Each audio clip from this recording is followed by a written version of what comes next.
Hello friends, देखिए आज से आपका ये दरोगा प्रीवियस ईयर का जो क्वेश्चंस आया हुआ है वो सेट बाय सेट करवा देंगे। ये सेट 1 20 क्वेश्चंस का है, दरोगा का जो पीटी का एग्ज़ाम हुआ है। ठीक है, तो अभी तक आप लोगों को मैंने रीजनिंग का इसी तरह दरोगा रीजनिंग का 20 सेट करवा चुके हैं। ठीक है, तो अगर आप लोगों ने नहीं देखा है तो जाके प्लेलिस्ट में नीचे जाके देख सकते हैं, डिस्क्रिप्शन बॉक्स में लिंक मिल जाएगा।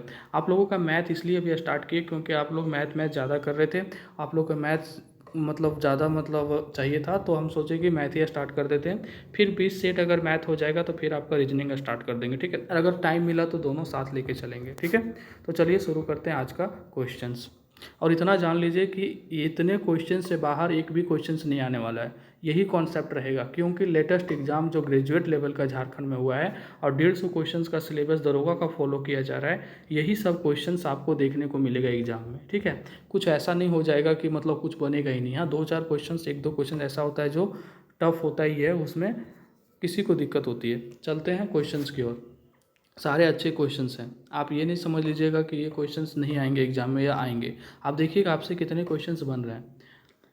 दो के स्थानीय मान में कितना अंतर है? तो दो स्थानीय मान बोलते हैं जिस जहाँ पे जो नंबर है जिसका पूछा जाए उसके पहले जितने नंबर होंगे उसको एज ए जीरो काउंट कर लीजिएगा। तो देखिए ये दो यहाँ पे है, तो इसके पहले कितने हैं? 5, 1 2 3 4 5 अंक है। तो दो के इधर 1 2 3 4 5 हो गया। फिर देखिए यहाँ पे एक और है ये, तो इसके पहले कितने हैं? 3। तो ये 1 2 3। ठीक है, अब इसको घटा दीजिए, अंतर पूछ रहा है, तो ये बचेगा 1,98,000। कहने का मतलब है कि अगर आपको जोड़ पूछे तो जोड़ दीजिए, गुना पूछे तो गुना कर दीजिए, भागा पूछे दोनों का भागा दे दीजिए। यही सब क्वेश्चंस घुमा के करेगा। तो स्थानीय मान का अगर कॉन्सेप्ट यही है तो क्या इसको चेंज कर देगा कोई भी क्वेश्चंस में? नहीं करेगा ना। तो आपको स्थानीय मान का पता हो जाए, अगर आपको पता है तो अच्छी बात, अगर नहीं पता है तो नोट कर लीजिएगा स्थानीय मान ऐसे निकालते हैं। हो गया खत्म स्थानीय मान आपका। चलते हैं क्वेश्चन नंबर 2 की ओर। किसी संख्या में 9 से भाग देने पे, मान लीजिए कि वो संख्या x है। ठीक है, 9 से भाग देने पे 9 से भागा दे दीजिए, शेषफल कितना बचता है? 8।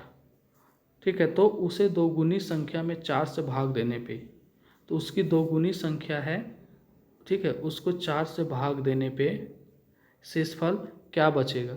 तो इतना जान लीजिए कि अगर इस संख्या में आप दो गुना कर रहे हैं तो जो आपका शेषफल बचे था उस पर भी दो गुना करना होगा आपको। तो इसको दो गुना करिएगा तो ये 16 हो जाएगा। अब इस 4 से भागा दे दीजिए, आपका आंसर आ जाएगा 0। ठीक है, कहने का मतलब है कि अगर आप बोला जा रहा है कि उस संख्या को दोगुना कीजिए तो जो शेषफल आया है उसको भी दोगुना करना है आपको, और जो संख्या है जो संख्या से आपको भाग देने बोलेगा उससे भाग दे दीजिएगा। आप कोई भी नंबर उठा के देख लीजिए, कोई भी क्वेश्चंस बना के देख लीजिए, आपका यही होगा। मतलब कि अगर आप नंबर में दोगुना कर रहे हैं इस नंबर को, तो आपको शेषफल को दोगुना करके जिससे भागा देना बोलेगा उससे भागा दे दीजिएगा, आपका आंसर आएगा। चलते हैं क्वेश्चन नंबर 3 की ओर। 1 से 100 के बीच में कितनी अभाज्य संख्याएं की इकाई अंक 3 है? सबसे पहले देखिए, अब यहाँ अभाज्य संख्या मतलब जिसको बोलते हैं प्राइम नंबर, है ना। तो आपको अभाज्य संख्या प्राइम नंबर पता होना चाहिए।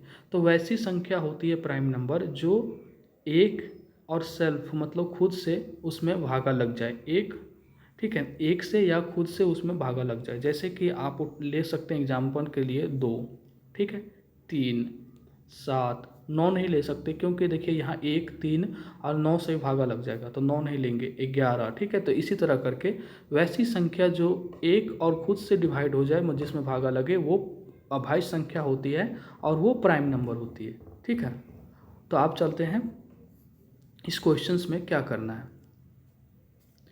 1 से 100 के बीच कितनी अभाज्य संख्याएं के इकाई अंक 3 है?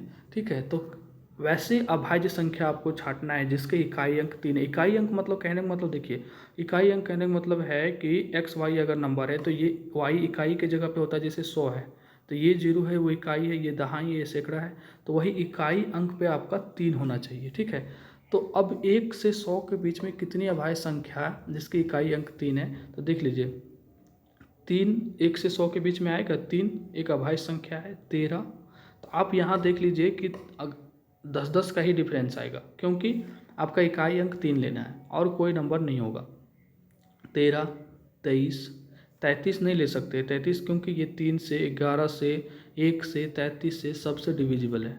33, 43, ठीक है। फिर आगे देखिए 53 हो जाएगा, फिर 63 भी नहीं ले सकते, ठीक है। 73 हो जाएगा, और फिर 83 ले सकते हैं, हाँ। और 93 भी नहीं ले सकते क्योंकि वो 3 से डिविजिबल है। और फिर 100 ख़त्म हो गया, मतलब इतना ही होगा। तो देखिए 1, 2, 3, 4, 5, 6, 7, ठीक है। कितना आंसर हो रहा है आपका? 7। तो आपका आंसर हो जाएगा 7। यही यही संख्या आपको निकालना था कि कितना ऐसा संख्या है जो 1 से 100 के बीच में कितनी अभाज्य संख्या है जिसका इकाई अंक 3 है, ठीक है। तो देखिए ये इसमें भी कॉन्सेप्ट था आपको, तो आपको इस कॉन्सेप्ट को समझना है, ठीक है। यही तो थ्योरी होता है मैथ में, और क्या होता है।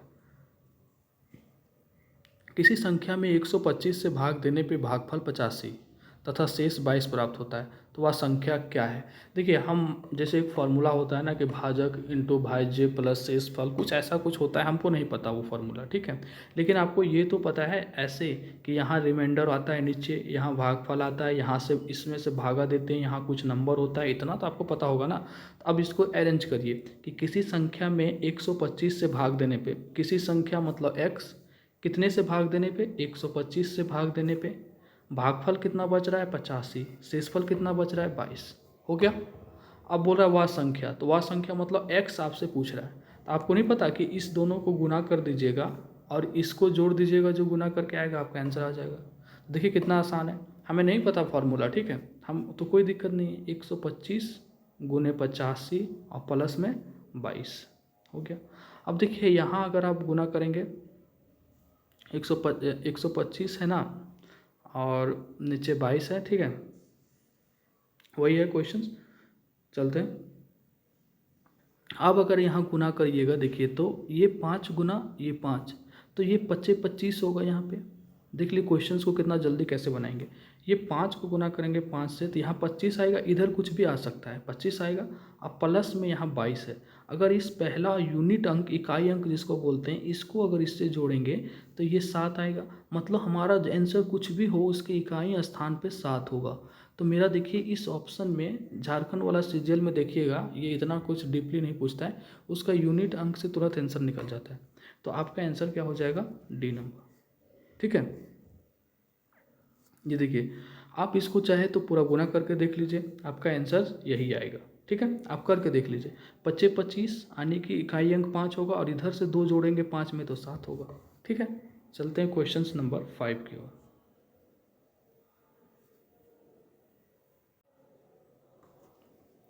देखिए क्वेश्चन नंबर 5 क्या है कि 3, 7, 11, 15, 19 का 80 पदों का योग क्या है। तो ये देखिए एक पार्टिकुलर सीरीज है ये, यहाँ 4 का डिफरेंस है, यहाँ भी 4 का है, यहाँ भी 4 का, यहाँ भी 4 का। तो आपको ये एपी अर्थमेटिक प्रोग्रेशन का क्वेश्चन है। तो अर्थमेटिक प्रोग्रेशन सम का फॉर्मूला क्या होता है, Sn = n/2 2a + n-1 × d, ठीक है। Sn = n/2 2a + n-1 × d, ठीक है। अब देखिए यहाँ पे n कौन 80 पद है, यही n की संख्या है, तो ये हो जाएगा 80/2।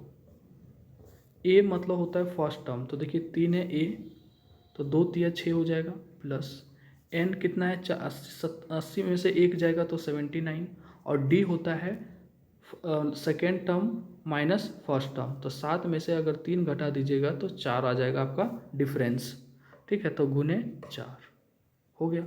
अब इसको आपको कैलकुलेट करना, आपका आंसर आ जाएगा 40 गुने 40 यहाँ है, प्लस में 6। अगर 80 को हम 4 से गुना करते हैं, देखिए कैसे गुना करते हैं। अगर यहाँ पे 80 होता इस जगह पे, तो 4 से गुना करते तो 8 8 चौके 32 यानी 320 आता। अगर 80 होता तो 320 आता, लेकिन यहाँ 79 है यानी 1 कम है, और ये 4 बार गुना हो रहा है यानी 4 कम हो जाएगा, तो ये 316 आएगा। अब गुना करके देख लीजिए, ठीक है। तो ऐसे टाइम बचता है, तो ये हो गया 40 और ये 322, ठीक है। तो अब इसको गुना करके देख लीजिए, तो ये कितना हो जाता है 22 चौके 88, और ये 4 तिया 12 और 1 0 यानी 12 88 1 0 ना, 12 88 1 0, तो आपका ए हो जाएगा आंसर 5 का ए, ठीक है। तो आपको ये फॉर्मूला पता होना चाहिए था। अब देखिए, अगर एपी का क्वेश्चंस आता है आपके एग्जाम में तो आपको क्वेश्चंस बन जाना चाहिए। क्यों? क्योंकि एपी का यही फॉर्मूला है आपका। आपको बता दिए कि ये होता है first term, second term, difference होता है ये दोनों का, माइनस करके निकालते हैं, एन होता है ये। तो आप बताइए कि अगर नहीं बनता है सेम क्वेश्चंस तो फिर गलती किसकी है। चलते हैं क्वेश्चंस नंबर 6 की ओर। वह सबसे छोटी संख्या जिसे इसमें जोड़ देंगे ना तो वह पूर्ण घन बन जाएगा। घन पूर्ण घन क्या होता है? जैसे हम आपसे पूछते हैं क्या 8 पूर्ण घन है, तो 2 गुने 2 गुने 2, तो 3 नंबरों के बदले अगर एक बार लिख सकते हैं उसको, तो उसको बोलते हैं घन। तो ये घन, ये 8 है, वो किसका घन है? 8 जो है किसका क्यूब रूट है? ये 2 का। ठीक है। तो इसी तरह 27 किसका है? 3 का। तो वही बोल रहा है कि क्या इसमें छोटी से छोटी संख्या जोड़े कि वो पूर्ण घन बन जाए, मतलब किसी का वो घन रूट बन जाए। ठीक है। तो देखिए, इस टाइप के क्वेश्चंस में आपको नज़दीक वाला पता होना चाहिए था। जैसे कि आपको पता है कि 10 का क्यूब होता है जो 1000 होता है, तो इतना तो पता होगा कि ये जो है ये क्यूब है जो वो 10 के आगे वाला का होगा, है ना। 10 का तो ये नहीं है। 11 का होता है शायद, कितना होता है? 11, 11 गुने 11 121, इसको गुना करिए, ये तो ये भी नहीं आएगा। ठीक है, यहाँ 21 है तो ये कुछ 1200-1300 के नज़दीक आएगा, ये भी नहीं होगा। 12 का आपको पता होना चाहिए, 12 का होता है 1728, तो ये 12 का भी नहीं है क्योंकि 21, मतलब अब ये 12-13 का कुछ नज़दीक में होगा, तो 12 का नहीं है। तो 13 का हो सकता है, तो 13 का कितना होता है आपको पता होना चाहिए।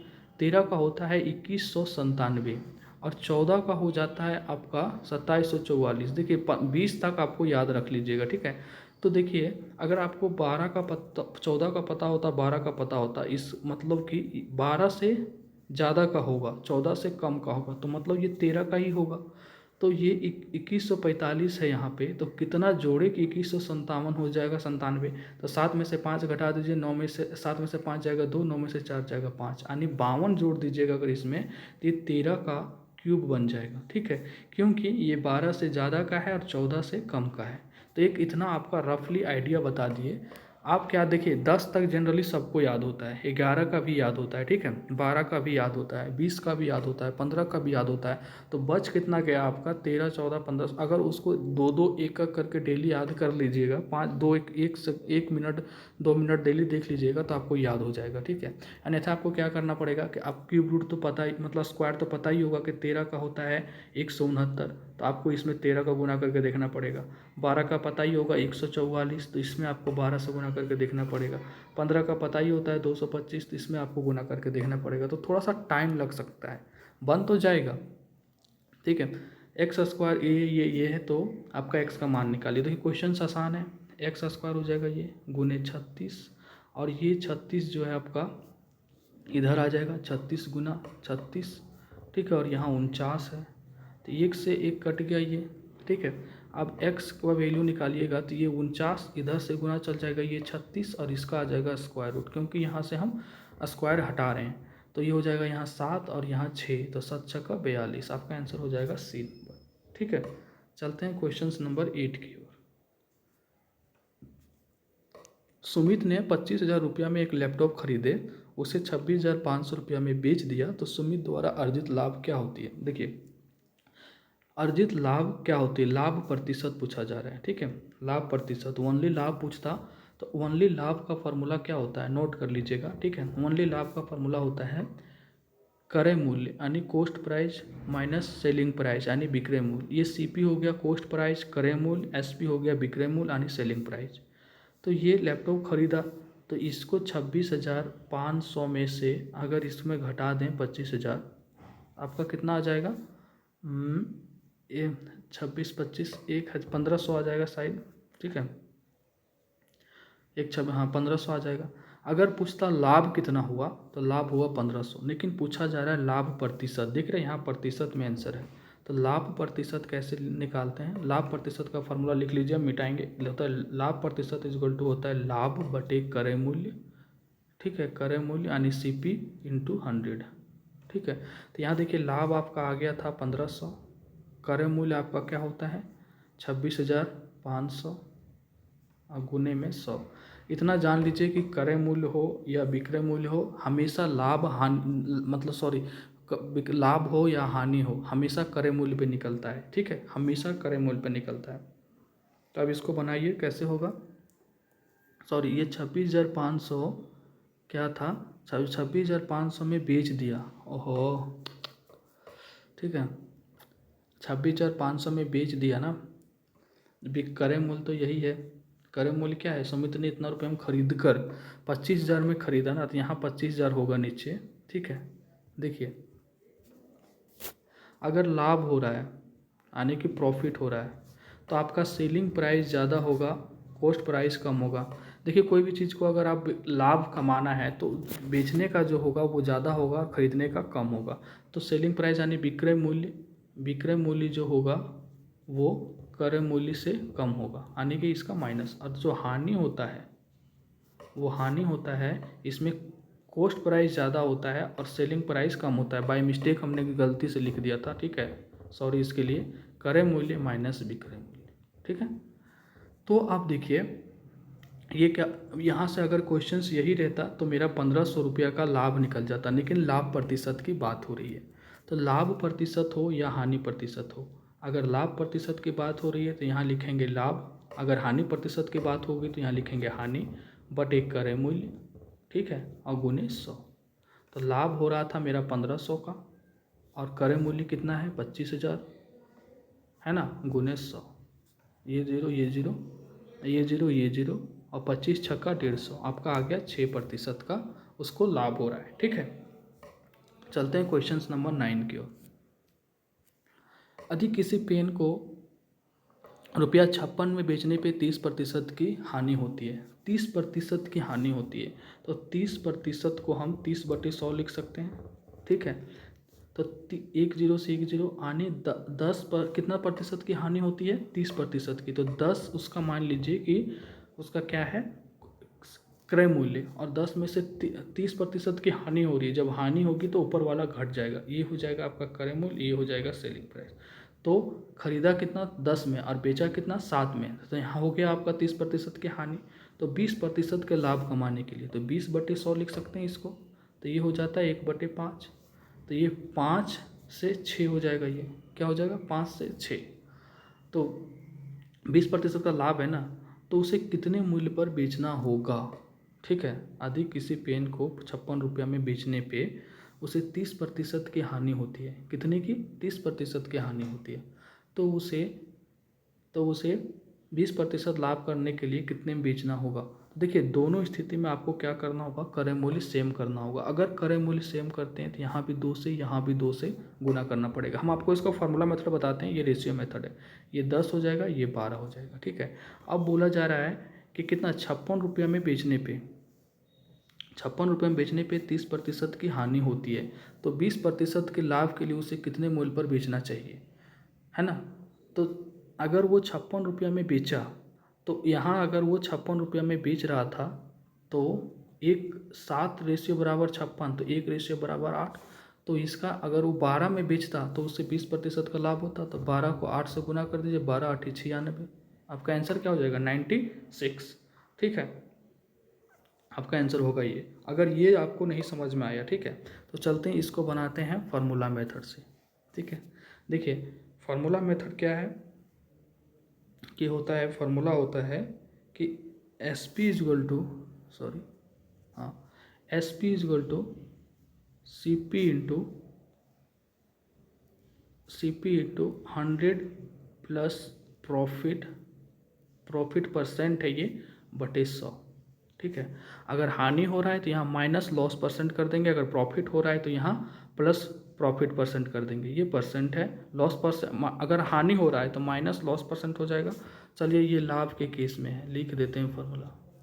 ठीक है, हानि का केस में हो जाएगा SP is equal to CP into 100 minus loss percent बटे 100।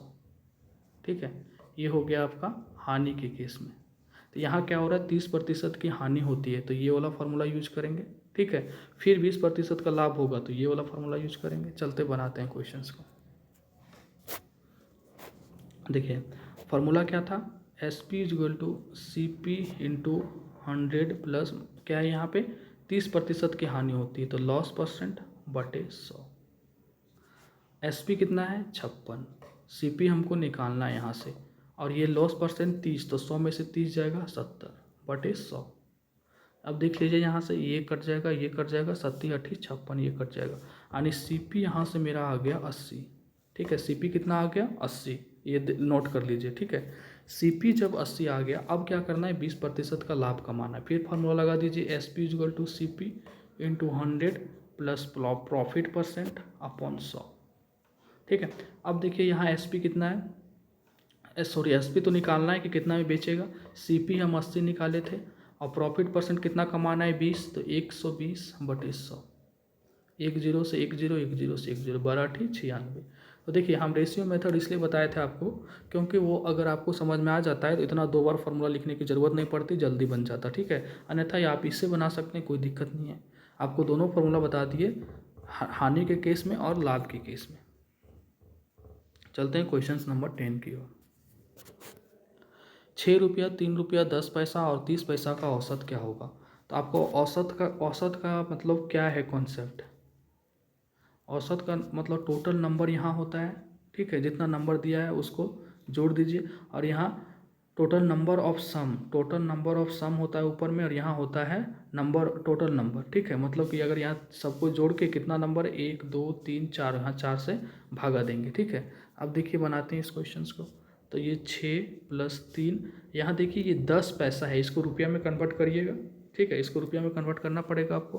तो पैसा को 100 से भागा दीजिएगा तब ये रुपया में कन्वर्ट हो जाएगा, और फिर ये 30 पैसा है, इसको 100 से भागा दीजिएगा तो ये रुपया में कन्वर्ट हो जाएगा। ठीक है, यही यहाँ क्वेश्चन था। अब बटे 4 खत्म हो गया, 6 और 3 9, 10 से 10, यहाँ हो जाएगा 0.1, और ये 10 से 10 0.3, तो इसको करिएगा तो आपका आ जाएगा 9.4, अब बटे में 4 यहाँ है बटे 4, इसको भागा दे दीजिए। 4 दूनी 8, यहाँ गया 1, 4 तिया 12, 2 4 5 20, और एक अंक के बाद कितना, सॉरी एक यहाँ तो मतलब यहीं से दशमलव आना स्टार्ट हो गया था, तो आपका आंसर आ जाएगा 2.35। ठीक है, चलते हैं क्वेश्चन नंबर 11 की ओर। देखिए ये क्वेश्चंस भी अच्छा है। 729 के पावर में 1331 है। ठीक है, और ये माइनस में 2/3 है। आपको पता होना चाहिए, आपको क्यूब बोले थे, आपको पता होना चाहिए। ये देखते ही पता चल जाना चाहिए था आपको कि ये 9 का क्यूब है, ये 11 का क्यूब है, तब भी क्वेश्चंस को बना सकते हैं आप, वैसे नहीं बना सकते। ठीक है, इसको ऐसे लिख सकते हैं, और यहाँ पे ये माइनस में 2/3 है, तो ये आपका जो है ये 3 कट जाएगा, क्योंकि ये ऐसे है 3 गुने माइनस में 2/3, ये 3 कट जाएगा। तो क्या बचा अब यहाँ, अब मेरे पास बच गया 9/11 का पावर में -2। ठीक है, अब इसको जब -2 को हटाने के लिए अंदर का जो होता है वो उलट जाता है, 11/9 और पावर में 2 हो जाएगा। ठीक है, 11/9 पावर में 2 हो जाएगा। तो अब इसका आंसर क्या हो जाएगा, 11 का स्क्वायर 121 और 9 का स्क्वायर 81, 121/81, ऑप्शन सी। ठीक है, क्वेश्चन नंबर 12। निम्नलिखित में से कौन सा 2640 का गुणनखंड नहीं है। तो देखिए 2640 को अगर गुणनखंड करेंगे तो इसको अगर हम 2 से डिवाइड करते हैं तो अगर ये हो जाता है 1320। ठीक है, अगर फिर इसको करते हैं तो यहाँ कुछ होगा, मतलब कि कितना 2 छक्के 12 और 2 छक्के 12, हाँ 0।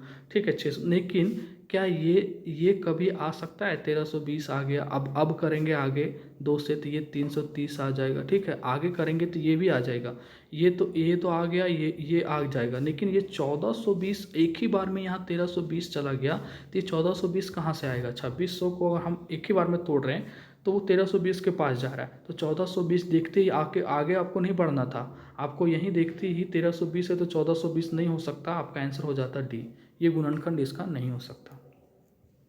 ठीक है, कहने का मतलब है कि अगर आपको हम बोले कि 10 का गुणनखंड करिए तो 2 गुने 5 ही करेंगे ना, 2 गुने 20 तो नहीं कर सकते। ठीक है, इसीलिए वो नहीं होगा आंसर। 280 को कैनोनिकल रूप में लिखें, मतलब कि एक ऑर्डर में लिखना है, ठीक है, आपको सरल ऑर्डर में लिखना है, ठीक है। अब कैसे लिखेंगे, देखिए 280 को हम गुणनखंड करेंगे अगर, तो 280 को ऐसे कर लीजिए गुणनखंड, 2 से अगर डिवाइड करिएगा तो 140, अगर फिर करिएगा तो कितना 70, और फिर करिएगा तो कितना 35, फिर करिएगा तो 5 और यहाँ 7, ठीक है। तो ये कितना हो जाएगा ऐसे 2 गुने 2 गुने 2 5 गुने 7, इसी को 2 के पावर 3 लिख सकते हैं, गुने 5 गुने 7, ये हो गया आपका कैनोनिकल ऑर्डर, मतलब 2 के पावर 3 गुने 5 गुने 7, ये हो गया आपका 13 का, ये हो जाएगा आंसर, ठीक है। अगर आप ऐसे लिख देते ना 2 के पावर 3 गुने 7 गुने 5, तो ये गलत है, ये कैनोनिकल ऑर्डर नहीं है, ठीक है, ये सही है, पहले 5 आएगा फिर 7। अब अगर आप ऐसे लिख देते हैं इसको 5 गुने 7 गुने 2 के पावर 3, तो ये भी गलत है, समझ रहे हैं। तो आपको यही लिखना है, अगर ऑप्शन में अगर आपको ये इस तरह करके दे दे, ये दे दे, ये दे दे और ये दे दे, तो पहला प्रायोरिटी आप, अगर ऑप्शन में ये रहे तो आप यही लगाएंगे, अगर नहीं रहे तो आप इस पर विचार कर सकते हैं। तो देखें आपका ये है तो आपका आंसर यही होगा। क्वेश्चन नंबर 14, लघुत्तम समापवर्तक निकालना है, आपको एलसीएम निकालना है इसमें। अगर कोई, जब कोई बटा में हो, अंश और हर के केस में अगर हो, ठीक है, तो ऐसे क्वेश्चंस को कैसे बनाते हैं एलसीएम के लिए, जो पूछा जाए, ठीक है, जो पूछा जाए उसका एलसीएम ले, ऊपर वाला का, जैसे एलसीएम पूछा तो ऊपर वाला का एलसीएम ले लेंगे, एलसीएम ले लेंगे हम, एलसीएम लेंगे 5, 10 और 15 का, ठीक है, और एचसीएफ लेंगे नीचे वाले का 7, 9, 11 का, ठीक है। अगर यही पूछता कि एचसीएफ निकालें तो हम एचसीएफ लेते 5, 10, 15 का और एलसीएम लेते 7, 9, 11 का। जो पूछा जाए उसका ऊपर वाला का वही लेंगे, और जो नहीं पूछा जाए, मतलब जो एलसीएम पूछा जाए तो ऊपर वाला का एलसीएम, बच गया एचसीएम तो नीचे वाला का एचसीएफ। अगर एचसीएफ पूछा जाए तो ऊपर वाला का एचसीएफ, और जो बच गया एलसीएम नीचे वाला का एलसीएम। तो एलसीएम ऊपर वाला का 5, 10, 15 का एलसीएम कितना होता है, 5, 10, 15 का एलसीएम हो जाएगा 30, और 7, 9, 11 का एचसीएफ कितना हो जाएगा 1। तो इसका आंसर हो जाएगा सी नंबर, ठीक है। चलते हैं क्वेश्चन नंबर 15 की ओर। दो संख्याओं का 9:7 है, ठीक है, मतलब दो संख्या दिया हुआ है 9 अनुपात के 7 में, यदि उनका महत्तम समापवर्तक 8 है तो संख्या, देखिए अगर कोई भी रेशियो में दिया है नंबर और उसका एचसीएफ दे दिया है, एचसीएफ दे दिया है, ठीक है, नंबर दे दिया रेशियो में और एचसीएफ दे दिया उसका, अगर पूछ रहा है नंबर क्या होगा, क्या होगा, नंबर क्या होगा, तो आप सीधा उस रेशियो वाले नंबर से एचसीएफ को गुना कर देंगे वो दोनों नंबर में, 8 9 72, 8 7 56, आपका आंसर आ जाएगा डी नंबर, और आपको कुछ नहीं करना है, ठीक है। चलते हैं क्वेश्चन नंबर 16 की ओर।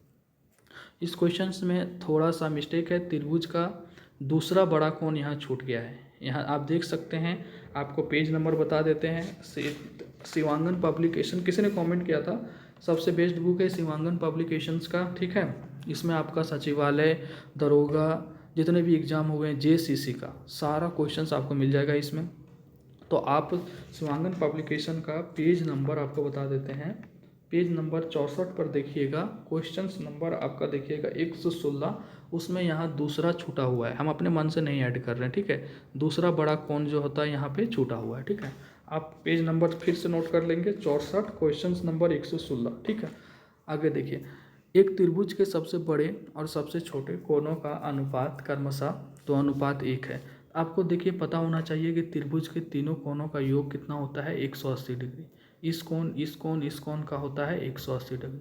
त्रिभुज होता है समकोण अगर एक 90 डिग्री का हो, और 2-3 तरह का त्रिभुज होता है, ठीक है, समद्विबाहु त्रिभुज होता है, फिर आपका समबाहु त्रिभुज होता है जिसका 2 भुजा बराबर हो, समद्विबाहु, समबाहु होता है जिसका तीनों भुजा बराबर हो, ठीक है। उसी टाइप का होता है कि त्रिभुज के तीनों कोणों का योग 180 होता है, यही यहाँ कॉन्सेप्ट है। बोला है कि एक त्रिभुज में सबसे बड़ा और सबसे छोटा कोण का अनुपात 2:1 है, तो 2:1 है तो मान लेते हैं 2x और प्लस x, और दूसरा बड़ा कोण 33 डिग्री है तो प्लस में 33 डिग्री, और ये तीनों कोण का वैल्यू हो जाएगा 180 डिग्री। अगर इसमें से 3x हो जाएगा, अगर 180 में से हम 33 घटा देते हैं तो कितना होता है, देखिए तो 47 3 50 और 3 80, हाँ मतलब 147/3 x का वैल्यू, 7 4 11 1 12 कट जाएगा, ये 3 चौके 12, हाँ, और यहाँ ये 49, ठीक है। अब पूछा जा रहा है 49 आ गया तो त्रिभुज, तो अब ये 49 आ गया x का, तो बड़ा कोण क्या हो जाएगा, सबसे बड़ा कोण, एक त्रिभुज के सबसे बड़े कोण 2x हो जाएगा, यानी 2x यानी 98, बड़ा कोण 98, और छोटा कोण हो जाएगा आपका कितना 49, और आपका दूसरा बड़ा कोण तो 33 है ही, तो सब मिला के 180 हो गया। अब देखिए, तो क्वेश्चन क्या है कि त्रिभुज के सबसे बड़े कोण का 50% का मान कितना है। क्वेश्चंस को पूरा पढ़िए। त्रिभुज के सबसे बड़े कोण कितना हो गया 2x यानी कि 98 डिग्री। अब उसका 50% यानी कि 98 का आधा, 50% मतलब आधा 49, आपका आंसर हो जाएगा डी। तो आप जिस त्रिभुज के सबसे बड़ा कोण ऐसे 98 मार्क के यहाँ ऑप्शन में दे रखा है, ऐसे मार्क के मत निकल जाइएगा, क्वेश्चंस गलत हो जाएगा। यही क्वेश्चंस में थोड़ा सा पूछने का तरीका चेंज कर दिया है, ठीक है। तो बोला है कि त्रिभुज का सबसे बड़ा कोण का 50% कितना होगा, तो 50% मतलब बड़ा कोण हो गया 98, क्योंकि 2x है सबसे बड़ा, और उसका 50% 49। चलते हैं क्वेश्चन नंबर 17 की ओर।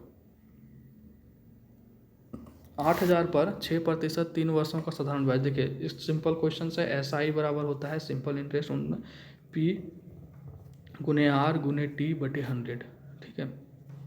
तो P का वैल्यू कितना हो जाता है 8000, और R का वैल्यू कितना होता है 6, मतलब यहाँ दिया हुआ है, और T का 3 बटे 100, इसको कर दीजिए।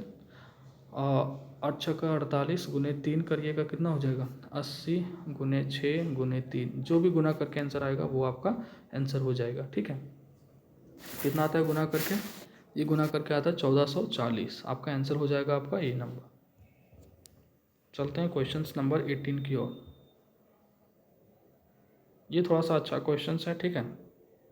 ये देखिए क्वेश्चंस क्या है, वही क्वेश्चन है, बस कॉन्सेप्ट हल्का सा मतलब है कि पंकज ने एक मोटरसाइकिल की कीमत के रुपये में 12,000 रुपया अग्रिम भुगतान किया। अग्रिम भुगतान कहने का मतलब होता है जो मतलब सबसे पहले भुगतान किया, मतलब डाउन पेमेंट बोल सकते हैं। आपकी कोई गाड़ी लेने जाते हैं, ठीक है, मान लो उसका दाम 50,000 है, आप 12,000 दे दिए, बचा 38,000, उस 38,000 पे आप इंटरेस्ट दे रहे हैं, ठीक है। लेकिन 50,000 का गाड़ी था, समझिए कॉन्सेप्ट, 50,000 का गाड़ी था। अग्रिम भुगतान मतलब पहले डाउन पेमेंट जिसमें ले रहे थे 12,000 कर दिया आपने, और वो 38,000 रुपया आपको देना है कुछ सालों में, और इस पर कुछ इंटरेस्ट लग रहा है आपको। आप जो अगली बार उसको चुकाइएगा वो इंटरेस्ट के साथ चुकाइएगा कुछ साल के बाद, तो हो सकता है कि 38,000 से ज़्यादा चुकाइएगा। लेकिन गाड़ी का कीमत पूछेगा आपको कि गाड़ी का एक्चुअल कीमत कितना था, तो गाड़ी का एक्चुअल कीमत 50,000 ही है, लेकिन आप उस पर इंटरेस्ट दे रहे हैं अलग से, ठीक है। अगर आपसे पूछा कि गाड़ी का कीमत कितना था तो आप 50,000 ही बोलेंगे, ठीक है। तो क्वेश्चंस पढ़िए, अग्रिम भुगतान किया उस पर 12,000 रुपया, ठीक है, तथा शेष राशि जो कुछ बच गया होगा हमें नहीं पता, शेष राशि 3 वर्षों के बाद 5% वार्षिक साधारण ब्याज की दर से ब्याज सहित यहाँ पढ़िए, देखिए ये ब्याज सहित भुगतान किया 23,000 रुपया। ब्याज सहित मतलब इसमें कुछ 12,000 दिया और कुछ ओरिजिनल बाकी होगा। मान लीजिए कि गाड़ी का दाम होगा 40,000, तो 28,000 नहीं 23,000 रुपये भुगतान किया। मान लीजिए गाड़ी का दाम होगा 25,000 रुपया, ठीक है, तो उसको 13,000 रुपया और भुगतान करना था, लेकिन वो इंटरेस्ट के कारण 10,000 एक्स्ट्रा भुगतान करना पड़ा। तो भुगतान करके चुकाए तो मोटरसाइकिल की कीमत क्या थी, तो मोटरसाइकिल की कीमत हम माने जो 25,000 थी, वही पूछा जा रहा है कि अगर वो 23,000 रुपया ब्याज सहित चुकाया और 12,000 पहले दिया, तो ओरिजिनल कीमत क्या थी गाड़ी की, जिस समय वो शोरूम में वो गाड़ी रखा हुआ था, जो 50,000 बताए, अब उस पर हम 12,000 दिए थे, 38,000 का इंटरेस्ट दिए, तो इंटरेस्ट देने के बाद ओरिजिनल कीमत हमें पता करना है। तो देखिए ये ब्याज सहित 23,000 रुपया है, तो आपको पता है मतलब ये मिश्रधन है। कोई भी चीज़ में ब्याज सहित अगर कुछ मिला दीजिएगा आप, मान लीजिए कि आपके पास 100 रुपया है, ठीक है, और आपको उस पर ब्याज 10 रुपया मिल गया, तो 110 हो गया। वो 110 आपका मिश्रधन हुआ। मिश्रधन कहने का मतलब है उसमें आपका मूलधन भी है, उसमें आपका ब्याज भी है, ठीक है। 10 रुपया आपका ब्याज है और 100 रुपया आपका उसमें मूलधन है। तो मिश्रधन को डोनेट करते हैं, मतलब ये डिनोट करते हैं ए से, ठीक है, अमाउंट मिश्रधन, और P प्लस SI, ठीक है। अगर ये, क्योंकि ये सिंपल इंटरेस्ट का क्वेश्चन है साधारण ब्याज का, तो SI। अगर यही होता आपका कंपाउंड इंटरेस्ट का चक्रवृद्धि ब्याज का, तो यहाँ करते P प्लस CI, ठीक है। तो देखिए आपका इसमें क्या है 23,000 रुपया में प्रिंसिपल भी कुछ है और सिंपल इंटरेस्ट भी है, तो आपका अमाउंट कितना है 23,000, ठीक है। अमाउंट कितना 23,000। पी हमें नहीं पता और एसआई का फार्मूला पता है पी गुने आर गुने टी बटे 100।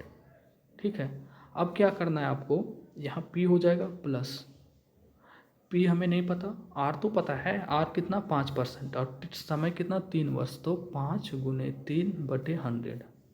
ठीक है, यहाँ तो 100 इधर है, मतलब ये ओनली यहाँ होगा ना 100। ठीक है, तो अब हम इसको मिटा मतलब रफ करेंगे, जगह कम पड़ रहा है, समझ रहे हैं, P plus P into R, T R दिया हुआ है, टी दिया हुआ है बटे 100। ठीक है, अब क्या करेंगे इसको देखिए, बनाएंगे और क्या करेंगे, तो यहाँ मेरा क्या था, पी अमाउंट कितना था, सॉरी अमाउंट कितना था 23,000 और यहाँ पे पी था और पी गुने आर टी मतलब 15 हो गया बटे 100। ठीक है, अब क्या करेंगे इसमें, अगर इसको जोड़ दीजिएगा तो ये हो जाएगा 115 पी बटे 100, एलसीएम ले लीजिएगा तो 100 और यहाँ कितना है 23,000। तो इसको अगर आप काटिएगा तो इसको काट सकते हैं आप, किससे कटेगा देखिए, 115 दूना 230 तो पूरा पूरी कट ही जाता है ना, तो 115 गुना 230 तो ये 2 बार में कट गया और यहाँ 2 डबल 0 और इधर से ये आ जाएगा, तो पी का वैल्यू आपका कितना आ गया, यहाँ से 200 गुने 100 इधर चला जाएगा तो ये आ गया आपका कितना 2 पे 4 0, 1 2 3 4 यानी 20,000। यहाँ प्रिंसिपल कितना आया, मतलब इस 23,000 में वो 3 वर्ष और 5% की दर से वो 20,000 रुपया इसका प्रिंसिपल था इसमें। ठीक है, 20,000 रुपया यहाँ प्रिंसिपल था, 3,000 रुपया वो इंटरेस्ट दिया और 12,000 पहले भुगतान कर दिया। तो हम 23,000 में 20,000 रुपया उस गाड़ी का दाम बाकी था और हमको 3,000 रुपया सूद लग गया, लेकिन गाड़ी का दाम ही पूछा जा रहा है कि भुगतान चुकाया तो मोटरसाइकिल का कीमत क्या थी, तो मोटरसाइकिल की कीमत थी 12,000 जो पहले हम डाउन पेमेंट किए 12,000 और प्लस में ये 20,000, तो टोटल कितना हो गया 32,000। गाड़ी की कीमत कितनी थी 32,000। ठीक है, ये ठीक है 32,000। अगर पूछता कि हम टोटल कितना चुकाए तो 35,000। अगर पूछ देता इसमें कि इंटरेस्ट कितना दिए तो इंटरेस्ट पूछता, तो इसमें एसआई पूछता तो आंसर आता आपका 3,000। ठीक है, टोटल पूछता तो 35,000 और गाड़ी का दाम पूछ दिया तो आपका आंसर हो जाएगा 32,000। ठीक है, तो इससे बहुत क्वेश्चंस बन सकता था। क्वेश्चन नंबर 19 क्या है कि 2/3 प्लस में 7/4 प्लस में 5/6 यही है और 3/8। ये सिंपल क्वेश्चन है, जोड़ घटाव का क्वेश्चन है। ठीक है, ये आप कमेंट करके बताएंगे कि इसका आंसर क्या होगा। ठीक है, देखते हैं आप एलसीएम भी लेते हैं या नहीं। ठीक है, कम से कम 20 लोग जरूर कमेंट करें इसका, जैसा रिस्पांस आपको मिले आप लोगों से मिलेगा वैसा इसको कंटिन्यू करेंगे। ठीक है, अगर सही रिस्पांस नहीं मिलेगा तो छोड़ देंगे इसको, फिर जो करते थे वही करेंगे। ठीक है, किसी पहिए की त्रिज्या 0.2 मीटर है। अब देखिए, किसी पहिए की त्रिज्या, पहिया मतलब क्या होता है, ये सर्कल हो गया, इसका पहिए का जो त्रिज्या है, त्रिज्या कहने का मतलब त्रिज्या क्या होता है, ये होता है पूरा व्यास, क्या होता है ये होता है यहाँ से यहाँ व्यास और ये होता है त्रिज्या। तो ये जो त्रिज्या है, ये त्रिज्या कितना है 0.2 मीटर, यहाँ 0.2 मीटर। ठीक है, यदि 1 मिनट में 750 चक्कर लगाता है। देखिए, कभी भी क्वेश्चंस में चक्कर का बात आ रहा है तो परिधि का बात हो रहा है। आपका क्या है, चक्कर लगाने का कहने का मतलब है आप चक्कर इसी में लगाएंगे ना, चक्कर मतलब आप इसके बाहर ही चक्कर लगाएंगे, मतलब ऐसे ही इस पर चक्कर लगा रहे हैं, तो चक्कर लगाने का मतलब है उसका परिधि। परिधि मतलब इस सर्कल का परिधि कितना होता है आपको पता होना चाहिए, 2πr होता है सर्कल का परिधि। तो बोल रहा है कि यदि 1 मिनट में 750 चक्कर लगाता है, 1 मिनट में कितना चक्कर लगाता है 750 चक्कर, तो इसकी गति किसके बराबर होगी, तो इसकी गति किसके बराबर होगी। ठीक है, आपको गति निकालना है, इसकी गति किसके बराबर होगी। ठीक है, तो इस क्वेश्चन को कैसे बनाएंगे देखिए, सबसे पहले आप परिधि निकालेंगे, तो परिधि निकालने का होता है 2πr, यही परिधि पूरा टोटल डिस्टेंस हो गया, इसी पे आप घूम रहे हैं। ठीक है, ये आपका ये परिधि हो गया, इसी पे आप घूमिएगा ना, तो ये हो गया आपका परिधि 2πr। तो ये 2 गुने पाई 22/7 इंटू आर कितना है आपका 0.2। ठीक है, किसी पहिए पर त्रिज्या 0.2 मीटर है, बुक में तो 0.42 मीटर लिखा हुआ है। एक सेकंड टाइपिंग मिस्टेक होगा कहीं, देख लेते हैं। हाँ, यहाँ पे 0.42 मीटर है। क्या है, 4 छूट गया है, आप देख लीजिएगा पेज नंबर 64 क्वेश्चन नंबर 120। 0.42 क्या होगा यहाँ पे 0.42, तो यहाँ पे लिखेंगे 0.42, तो त्रिज्या कितना दिया हुआ है 0.42। ठीक है, अब इसको कैलकुलेट कर लेंगे। कैलकुलेट करने के बाद परिधि कितना निकलेगा, इसको अगर यहाँ 100 आ जाएगा नीचे और ये 7×42। ठीक है, तो ये हो जाएगा आपका आ रहा है 2×22×6/100। ये आ गया आपका परिधि। इस चक्कर का जो चक्कर लगा रहा है, ठीक है, पहिए का परिधि आ गया आपका 2×22×6/100। ये आ गया आपका परिधि इसका। अब क्या है, 1 मिनट में पहिए द्वारा तय की गई दूरी कैसे निकालेंगे। 1 मिनट में पहिए द्वारा तय, क्योंकि वो 750 चक्कर लगाता है, ठीक है, तो परिधि का ही चक्कर लगाता है ना, तो 1 मिनट में वो 750 चक्कर लगाता है, तो 1 मिनट में कितना दूरी तय करेगा, 1 मिनट में कितना दूरी तय करेगा बताइए। क्यों, 1 मिनट में वो 750 चक्कर लगा लेगा, किसका, उस पहिए का, यानी उस परिधि का, 2πr का। तो हम परिधि तो निकाल चुके हैं, 750 गुने 2π कितना था आपका 22×6/100, ये आपका था। बस यही, अब इसको कैलकुलेट कर दीजिए। देखिए ये किस में आ रहा है, मीटर पर मिनट। ठीक है, ये किस में आएगा, ऊपर सारा ये मिनट में है ना, मीटर पर मिनट में आएगा ये आंसर, ये मीटर पर मिनट में आ रहा है। ठीक है, इसको करिएगा पूरा कैलकुलेशन, यहाँ से यहाँ ये कट जाएगा और ये 2 पूरा कम 2 2 5 10, ये 15, तो ये 15×22×6 को अगर गुना करते हैं तो ये आता है 1980 मीटर पर मिनट। मीटर पर मिनट ये आ गया 1980 मीटर पर मिनट। तो देखिए कहीं पे है ही नहीं आंसर, अब सारा है किलोमीटर पर घंटे में। तो हम इसको क्या करेंगे, इसको चेंज कर देंगे, 1980 मीटर, ठीक है, मीटर पर मिनट आंसर मेरा आ रहा था, इसको चेंज कर देंगे। ठीक है, कैसे चेंज करेंगे, किलोमीटर में। अगर 1980 मीटर को किलोमीटर में चेंज करना तो 1000 से भागा देना पड़ेगा, तो 1980/1000 ये हो गया किलोमीटर। ठीक है, अब क्या करना है, पर मिनट को आवर में चेंज करना है, तो 1 मिनट में कितना, अगर 1 मिनट को हमको आवर में चेंज करना है तो मिनट को हम 60 से भागा दे देंगे तो वो आवर में चेंज हो जाएगा। 60 मिनट बराबर कितना आवर, 1 घंटा, तो 1 मिनट बराबर कितना आवर, 1/60 हो जाएगा। तो यहाँ पर मिनट नीचे आ रहा था, देख रहे हैं, ये पर मिनट, यहाँ पे ये देखिए ये पर मिनट आ रहा था, तो 1/60 हो जाएगा यहाँ पे ये, क्योंकि उसको हम चेंज कर रहे हैं। तो ये हो जाएगा आपका फाइनली, यहाँ पे आएगा क्या आएगा, 1980/1000 गुने 60/1, ये आएगा किलोमीटर पर घंटा में। ठीक है, अब इसको कर दीजिए, खाली चेंज करने में जो भी दिक्कत हो आपको। ठीक है, इसको 1 0 से 1 0 कट जाएगा, 1 0 से 1 0 यहाँ कट जाएगा। ठीक है, अब इसको करिएगा तो आपका आ जाता है गुना करके 1188/10, और नीचे 10 है तो एक अंक हटेगा तो 118.8 आपका आंसर आ जाएगा, सी नंबर। ठीक है, क्वेश्चंस में कुछ नहीं था, देखिए क्वेश्चंस में क्या था कि ये भी मीटर में है और यहाँ देखिए 1 मिनट का है, बात कर रहा है। ठीक है, और आंसर सारा किलोमीटर प्रति घंटा में है। तो जो भी पहले हमको देखिए 1 मिनट में 750 चक्कर लगा रहा है, तो किसका चक्कर लगा रहा था, इस परिधि का चक्कर लगा रहा है ना। अब 1 मिनट में कितना 750 लगा रहा है, तो उस 1 मिनट में कितना दूरी डिस्टेंस किया। हम बोल रहे हैं कि आप 1 मिनट में मतलब 1 मिनट में आप 10 चक्कर लगाते हैं, आप अपने आप को 1 मिनट में 10 चक्कर लगाते हैं, मतलब कहीं भी, और उस चक्कर का जो दूरी है वो 10 किलोमीटर है। आप 1 मिनट में 10 चक्कर लगाए और एक चक्कर का दूरी 10 किलोमीटर है, तो आपसे पूछा जाए कि 1 मिनट में हम टोटल चक्कर कितना लगाए, तो 10 × 10 100 किलोमीटर लगाए आप। इसी तरह इस परिधि का, ये परिधि जो होता है वो पहिया का दूरी होता है, तो 2πr हो गया परिधि, और 1 मिनट में 750 लगा दिए, तो 1 मिनट में आप टोटल दूरी कितना मतलब ट्रेवल किए, 750 गुने 2πr, ये आपका हो गया। इससे फार्मूला से निकाल दिया आपका दूरी।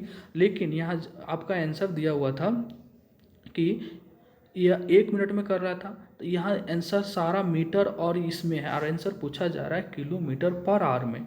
तो जो भी आंसर मेरा आएगा उसको हम, पर मिनट आ रहा था उसको आवर में चेंज किए, और उसको फिर हम किस में चेंज किए, ठीक है, उसको फिर हम चेंज किए किस में, देखिए ये डिस्टेंस यहाँ से निकल के आ गया, ये डिस्टेंस निकल के आ गया कि 750 गुने 2πr, इतना एक पहिए चक्कर लगाया, जो भी आया वो आया मीटर में, उसको चेंज कर दिए 1000 से भागा दे के किलोमीटर में। ठीक है, अब पूछा जा रहा है यहाँ पे गति किसके बराबर, तो 1 मिनट में उतना लगा रहा था, तो 1 मिनट में इतना लगा रहा था, तो इस 1 मिनट को हम 60 से भागा देंगे तो आवर में चेंज हो जाएगा, मतलब वो आपका आंसर आ जाएगा सी नंबर। ठीक है, तो अगर आपको इसमें कोई दिक्कत होगा तो आप हमसे इसको कमेंट करके पूछ सकते हैं। बाकी कैलकुलेशन था। आपको कैसा लगा लेक्चर, ठीक है, कमेंट करके बताइए। अगर अच्छा लगता है तो प्लीज़ लाइक शेयर और सब्सक्राइब करें। अगर आपको इसका सीरीज़ कंटिन्यू चाहिए तो प्लीज़ कमेंट कर दीजिएगा। ठीक है, थैंक यू, अपना ख्याल रखिए, बाय।